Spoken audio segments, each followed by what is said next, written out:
A semana tem tudo para ser bastante movimentada, com destaque aí para as reuniões de política monetária do Brasil, também nos Estados Unidos e outros países.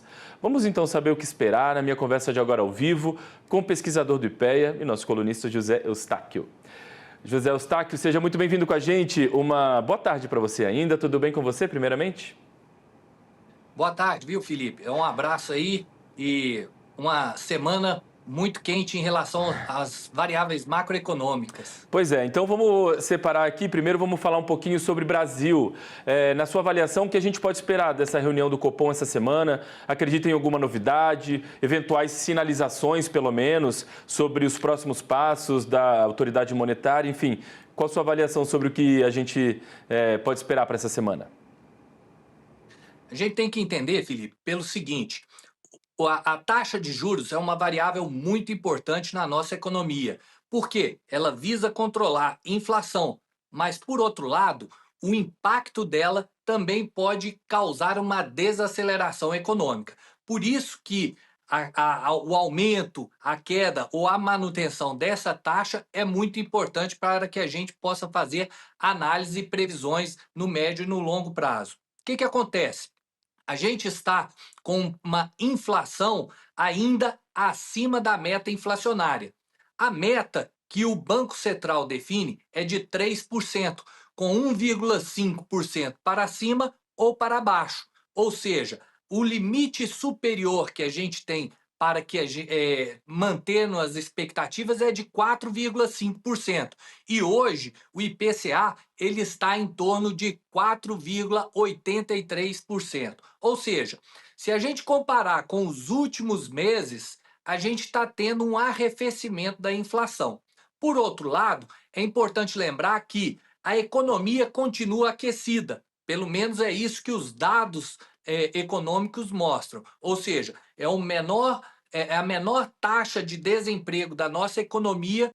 Ou seja, menor o desemprego, maior é o consumo, e quanto maior o consumo, maior é a pressão inflacionária. Então, o Banco Central ele ainda precisa, de um lado, ajustar a inflação para que ela entre dentro do limite da sua meta inflacionária e, por outro lado, enquanto a economia está aquecida, a gente também tem uma pressão para manter as taxas de juros.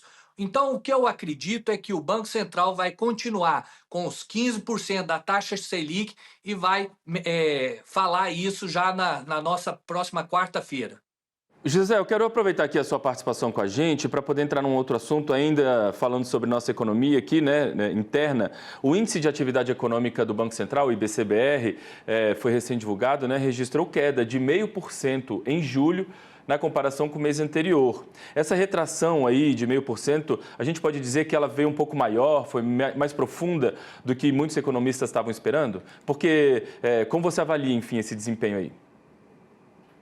Veja, como eu falei, a taxa de desemprego está 5,8%, o dos menores patamares. Agora, de fato, com a entrada do presidente Trump nos Estados Unidos, essa guerra comercial no mundo, né, conflitos regionais e que impactam a nossa economia, pode sim haver um arrefecimento da nossa economia. Se isso acontecer, vai ser um indicador de que o Banco Central pode aí no médio ou mesmo, né, no curto prazo reduzir a taxa de juros.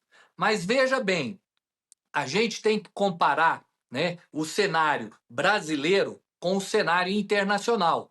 E nos Estados Unidos, o que a gente observa lá? A gente tem uma inflação razoavelmente controlada, mas a gente tem um arrefecimento da economia americana, o que gera uma pressão para reduzir os juros na economia americana. E qual que é a relação da economia americana com a brasileira? Veja, se aqui nós mantermos a taxa de juros, mas se houver uma queda, que estão falando aí no mercado de 0,25% das taxas de juros americanas, a gente vai aumentar o diferencial das taxas de juros entre os Estados Unidos e o Brasil. Qual que é o resultado disso? A economia brasileira fica mais atrativa para captar recursos externos a serem investidos aqui.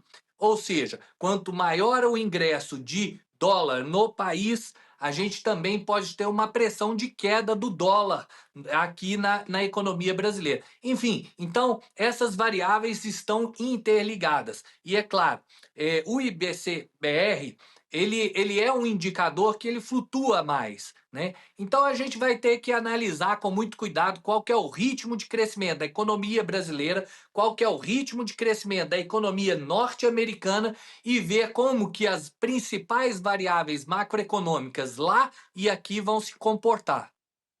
Bom, e aí você deu uma pincelada já, né, em relação ao Banco Central americano, né, as expectativas. De fato, então, você avalia mesmo que esse anúncio que vai vir aí nessa super quarta vai vir dentro do que você imagina, de repente uma redução ali de 0,25%, enfim, qual é a sua avaliação do que esperar?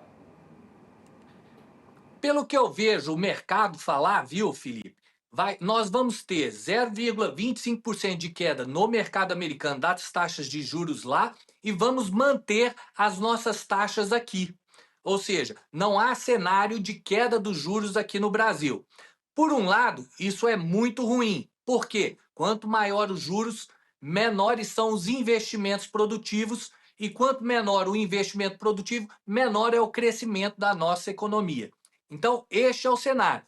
Pode ser que no final do ano o Banco Central Brasileiro comece a reduzir as taxas de juros aqui, se tudo mais permanecer constante, é claro, né? Então, eu acho que o cenário é um pouco esse. Temos que olhar e analisar o que vai acontecer nos Estados Unidos e o que vai acontecer aqui. Agora, é bom frisar, viu, Felipe, que na última safra de grãos, o Brasil produziu 350 milhões de toneladas. Foi uma safra recorde, de acordo com os últimos dados da Conab. Qual que é o resultado disso? O Brasil vai exportar mais ainda nos próximos meses e quanto maior as exportações, maior vai ser o ingresso de dólar na nossa economia e uma pressão ainda para uma queda da taxa de câmbio, né? A gente observa que do início do ano para o presente momento, a taxa de câmbio vem caindo.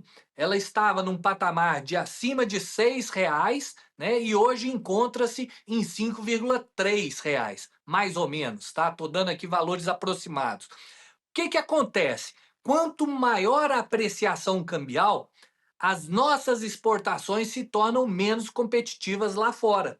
E é claro, né? Então, na economia, viu, Felipe, não tem, são vasos comunicantes. Se a gente mexe numa variável, a gente altera outra, o cenário é um outro e a gente tem que analisar. Eu costumo dizer, viu, que o economista é aquela pessoa que estuda muito para explicar o que vai acontecer amanhã e amanhã ele vai explicar por que não aconteceu. É isso mesmo. Bom, vamos guardar então aí os próximos dias, né? Porque tem muita novidade para vir e a gente com certeza vai acabar repercutindo ao longo da semana. Quero agradecer a sua participação mais uma vez com a gente aqui no canal. Uma ótima tarde ainda para você e a gente conversa muito em breve, José. E só lembrando, né, Felipe? Amanhã tem o nosso programa que nós vamos discutir segurança alimentar. E eu acho que muitas das questões econômicas que podem impactar o médio e longo prazo, a gente vai discutir lá. É isso aí, o pessoal não pode perder aqui ao longo da nossa programação no canal Agro Mais, esse programa especial que a gente gravou sobre esse assunto tão importante, tão em voga nesse momento. Mais uma vez, muito obrigado, Zé Eustáquio. Um abraço, boa semana e fique com Deus. Valeu, até a próxima.